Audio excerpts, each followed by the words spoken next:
Hello everyone, welcome to today's Purple Penny coin news video. My name's Mark, I run the Purple Penny along with my wife Catherine. We've been doing that for doing this for quite a number of years now, but we opened up a shop here in Mawson Lakes in Adelaide about 4 years ago, and we've been doing these videos for the last 2 or 3 years weekly. Now I do not usually like to apologise for the qualities of these videos, but we have implemented some new technology this week. You should see a bit more light behind me this week, and we've upgraded our broadcasting software, which should hopefully fix up some of the issues and sorted out some white balance issues. So I do hope that it all works smoothly, and if it doesn't, we'll just keep trying to improve next week.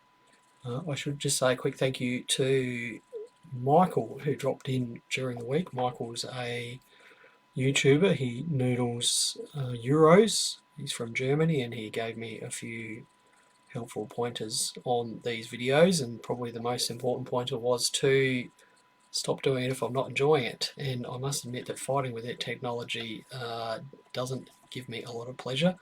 So he did give me some other technical help as well, so thank you to Michael for dropping in last week and giving me some helpful tips for these videos. Today's a bit different. We don't have a topic of the week today. We are just going to do a Q&A. So I did put up a couple of posts yesterday and today asking for questions. Got a few questions lined up. If you do have any questions that you want me to address today, please pop them into the comments. Sorry, I can't help people with their snuffly cats or things like that. Can barely answer questions about coins, let alone snuffly cats. Right, last week in the shop was it was a very good week for us. It was probably the perfect mix for us. We bought a bit, we sold a bit, we had time to get a fair bit done. You would have noticed a number of things pop up on our website. We've also been working hard to get things out the front of the shop, and by we I mean Catherine. She has put a whole bunch of new stuff out the front of the shop, so if you are a visitor here to the shop, please have a look around. There's all sorts of new things scrawled about the place for coin collectors. And of course it's I think the second full week of Jared, the young man who comes in on weekdays and helps us out here. And he's just starting to get into the swing of things, and we're starting to get into the swing of things with him. We've never had a full-time employee before, so it is a learning exercise for Catherine and I and Jared. So I do feel sorry for him that he has to suffer through us learning how to be decent bosses. So let's say a few hellos here. Hello Gwen, Paul, Greg, Mike, Jason, Sandra, Catherine, Daryl, Patrick, Gloria, and hang on a second, Facebook's still moving the comments around. Oh no, that's it. Hello everyone who's watching. Right, news, we'll just jump into the news quickly, and you'll notice here that I have changed the format slightly of the news based on somebody's feedback from YouTube who said they wanted to see less of my head and more of the news and coins, and I'm always quite happy to show less of my head. So we'll just jump into the news here. Now, it looks like we're not going to get a release from the Royal Australian Mint for March. We're only, barely 2 weeks away from March, and we still don't have any hard and fast information from the Mint. Now, I do understand that, just sort of swings and roundabouts, I do understand that perhaps a delay is something procedural to do with Parliament and currency determinations. Now, whether that's got to do with the new obverse for the Queen or anything like that, I'm not really sure, but we haven't heard from the Mint for several days, and they said they were still working on it, but given that March is only 15 days away, it's unlikely that we will see any releases for March. What was coming up in March, I have no idea. Catherine has no idea, but we both sort of agree that maybe it might have been the Tooth Fairy, because it seems like the Tooth Fairy time of the year. Now, if you have followed these videos for a little while, you would have heard me talk about the gold coins that were released in Zimbabwe earlier last year, in the middle of last year. They were gold coins that were available for a few percent above spot price. There was a 1 ounce gold coin and a half ounce, and then I think a tenth of an ounce. Now, they didn't have any face value, but they were designed to take some currency out of circulation in Zimbabwe and hopefully get inflation under control there. Now, the Zimbabwe economic minister has come out and declared them a raging success because they have supposedly removed $27.5 million US from the economy.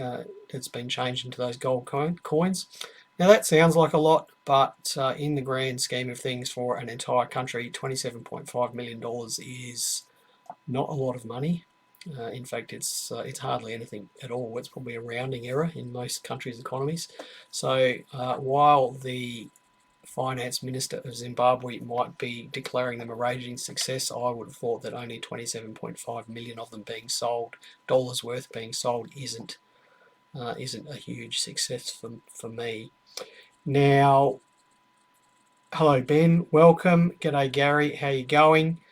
Now, the next item here was an interesting article I read from an economist at a university in Canberra who was strongly suggesting the government should do away with the $5 note and replace it with a $5 coin.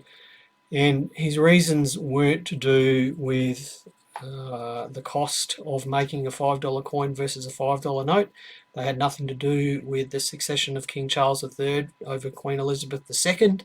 It was primarily an accounting reason. So the accounting reason is that the $5 notes are issued by the Reserve Bank of Australia, and they are recorded in the books of Australia as a $5 liability. So when they issue a $5 note, the Australian government effectively owes the Australian people another $5. Compare that with a $5 coin. $5 coins would actually be sold by the mint for $5, and the difference in cost between what they sell them for and what it costs to make them, which is known as seigniorage, would actually be recorded as income on the government books. And this economics professor, was suggesting that this was a good idea because it would help reduce the deficit that the Australian government has. And he looked back at when we went from the $2 note to the $2 coin in 1988, and he found a good bump in the deficit because of the extra income that the $2 coin brought in. And he's suggesting that maybe we should just ditch the $5 note, go to a coin, and the economy as a whole would be benefit from that. So we've just got a lovely spammer coming in here, so let's just get rid of that. Excuse me 1 second.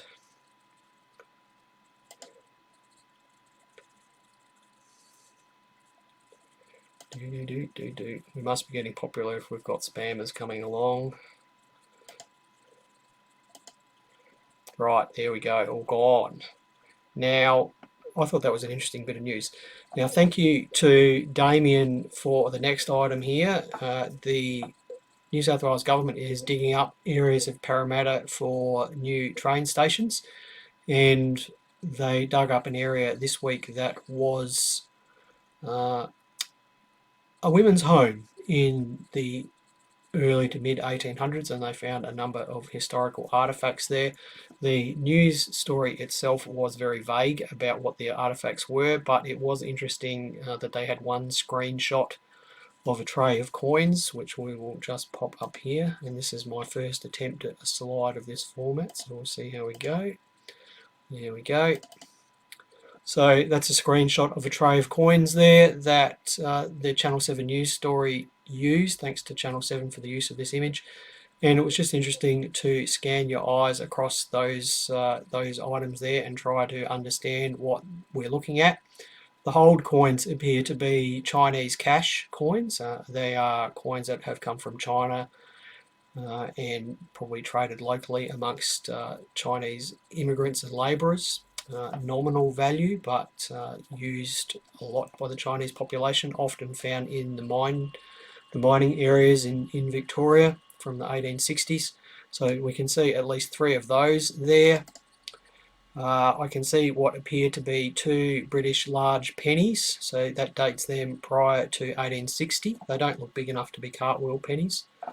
I can see 2 British large pennies there, and I think I can see a shilling and perhaps a sixpence or a threepence there. So really interesting cross-section of the money that was current in Australia in the early to mid 1800s, and exactly the sort of coins that you would expect archaeologists to dig up when they're digging up older areas of Sydney. So really interesting news story there. Right, let's just go back to main news slide here.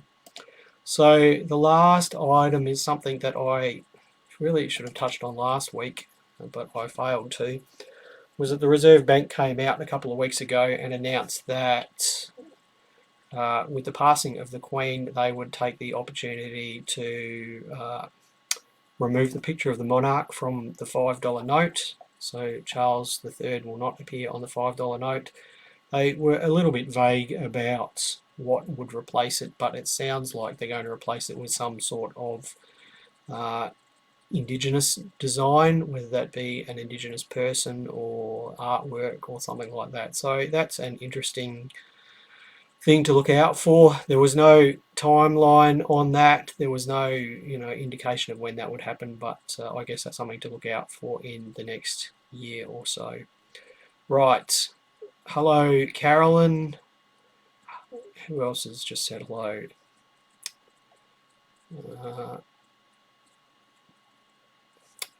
Damien. Hi, Damien. Thank you for sharing that news story with me. Hello, Philip. And Damien's just pointing out that the shilling would have been a lot of money to lose in the early 1800s. Someone had a bad day when they realised their pocket was light. That's correct. Right. Now, let's get on to the questions here. So I'm going to try something different here with the questions.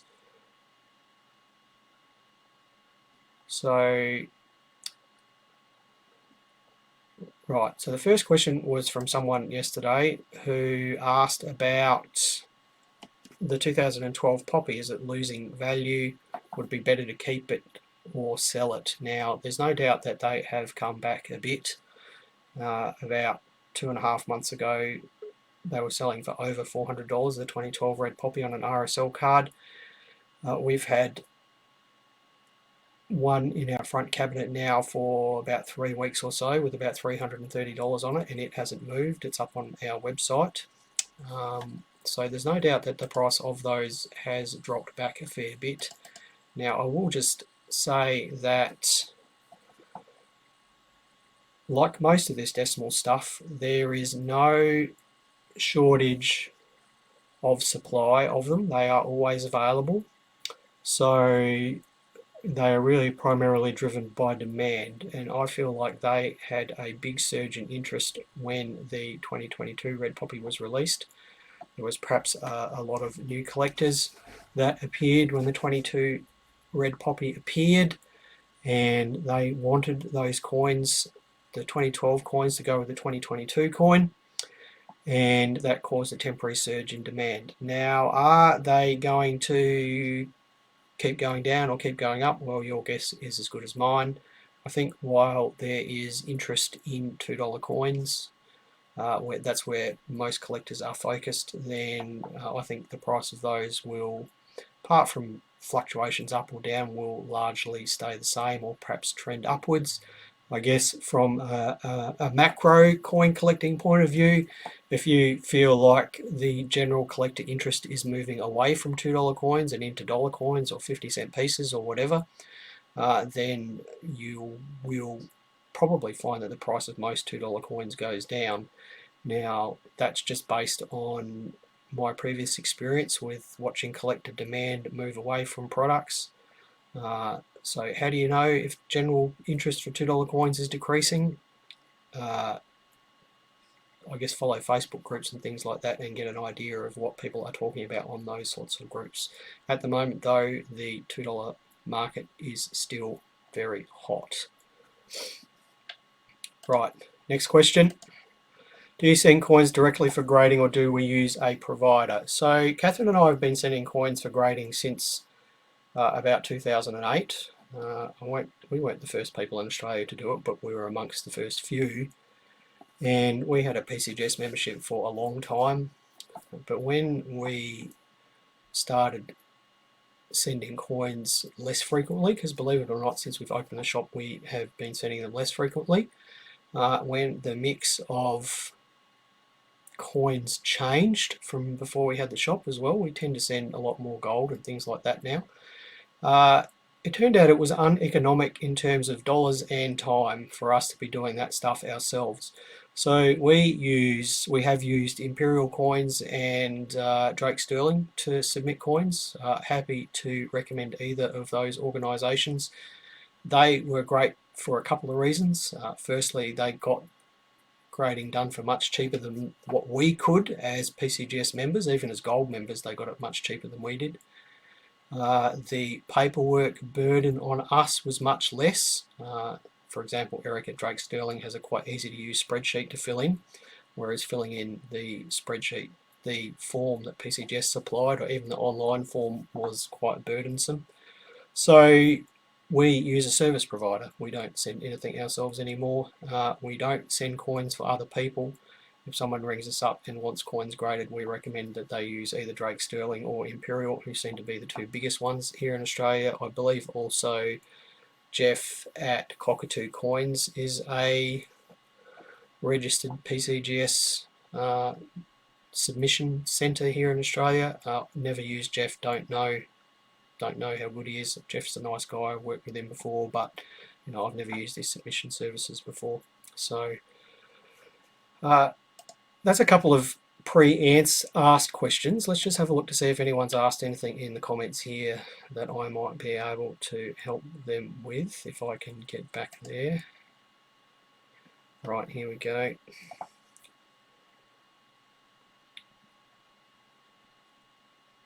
Yep.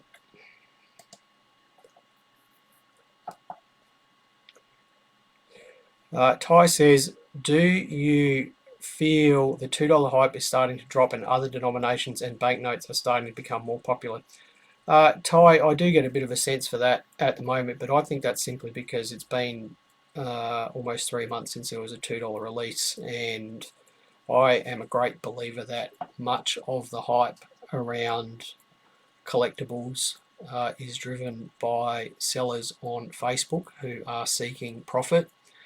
If they feel like there isn't profit to be made in a particular area, they will often, in my opinion, they seem to sort of probe around and look for other areas of interest. So while I think there is a temporary dip in $2 interest at the moment, I think that's simply because it's been 3 months since there's been a release. If the Tooth Fairy is next, or a commemorative $2 coin unrolls, I think that it will be back with a vengeance. That's my opinion anyway. I've been watching people sell stuff on Facebook for a long time, and I'm quite convinced there are a group of sellers that, I don't know that they collude, but they certainly seem to be working together to seek profit in different areas. I mean, you'll see $2 coins come and go, you'll see errors come and go, you'll see banknotes come and go. They just run in cycles. At the moment, there's no money to be made from $2 coins because there's no new products, so they've moved somewhere else, looking for value somewhere else. We've got another question here. Hello, Michelle. How are you? Hi, Stephen. Hello, Leah.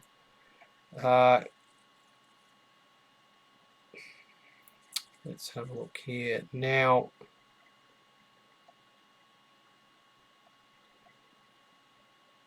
unless you consider that, no, I know there was a question up here. Sandy says she's looking forward to seeing a new commemorative 50-cent coin. We haven't had a new one since 2019. Now that's a really good comment there, Sandy. We haven't had a circulation commemorative 50-cent coin since 2019. The Mint seems to have focused on $2 coins and dollar coins. There's been almost no interest in the dollar coins, so there's been quite a lot of $2 coins, obviously, which is strange because, in our opinion, Catherine and my opinion, 50 cents are the second most popular denomination amongst decimal collectors. So Is there such a thing as a single bar 1979 50-cent coin? Definitely not a double bar. Gloria, I don't know. Those of you who don't know, the double bar is two lines behind the emu's head on the tail side of 50-cent pieces. It's a remnant of an earlier time of the 1966 design, where those bars are part of the grass design that Stuart Devlin created, but they found that those points were a point of weakness in the dies, so they were polished out. But from time to time and year to year, you do see those bars reappear. If I were to look at a single bar, I would probably think it's due to die fill rather than a die feature, Gloria. That would be my opinion, but I would love to be proved wrong about that one. Let's go back to the questions here that we haven't addressed yet.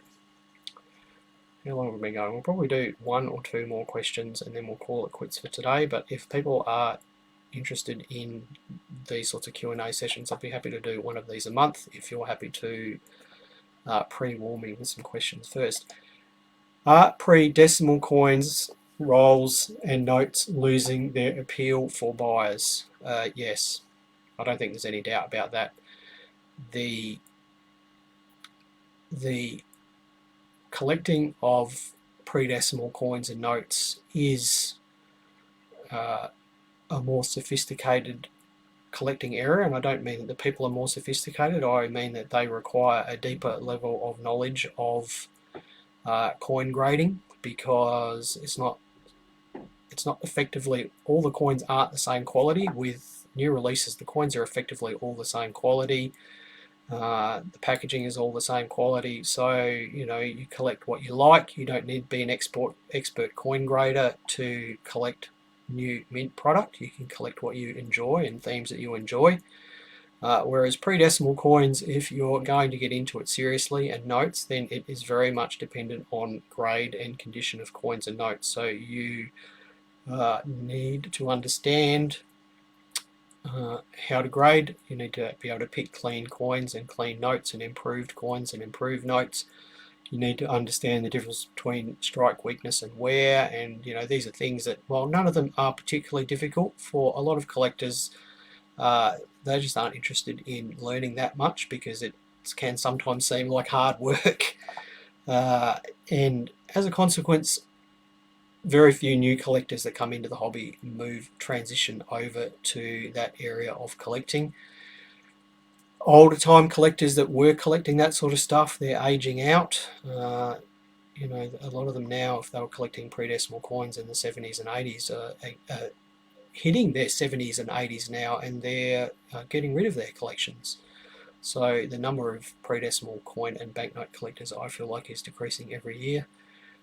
We have no trouble selling top grade pre-decimal coins and banknotes, no trouble at all. There will always be a market for quality pre-decimal coins and banknotes, but mid-grade stuff really has to be priced very keenly to get it to move. And we're talking fractions of catalogue value, because there just aren't the number of collectors around that want that sort of stuff. They either want the really good stuff, or they're happy to just collect in very low grade.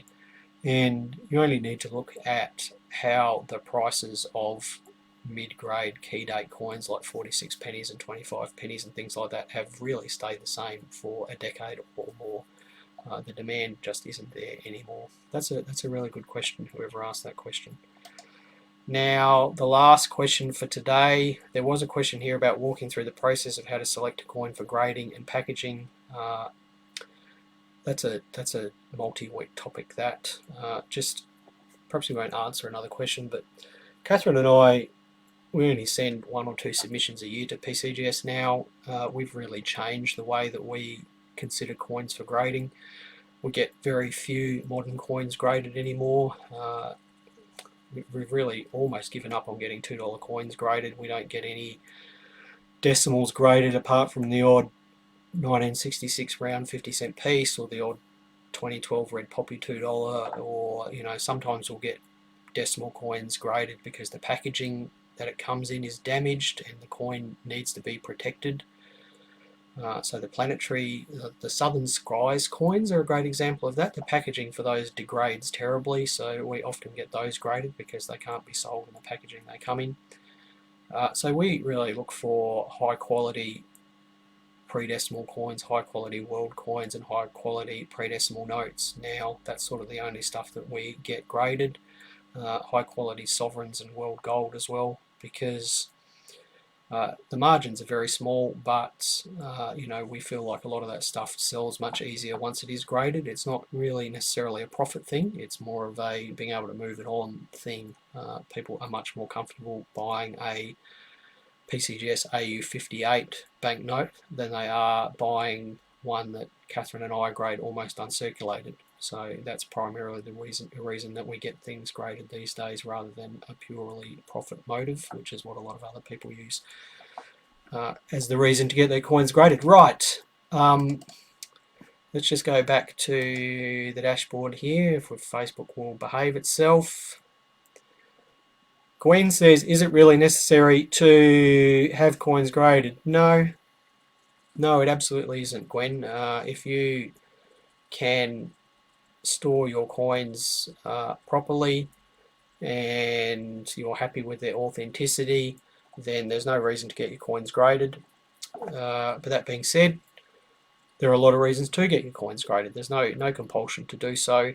I guess the first question is, is a coin worth getting graded? That's the number one question that you should ask yourself, is a coin worth getting graded?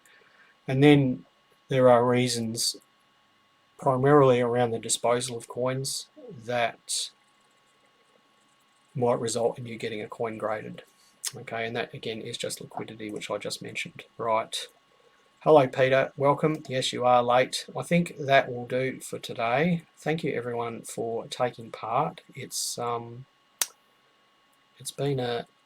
fun, actually. I should have thought of this earlier. A visitor from Queensland suggested we do this. He came in last week and suggested we do a Q&A, so thank you to that visitor whose name I didn't catch. He did ask for my autograph, though, which I refused to give.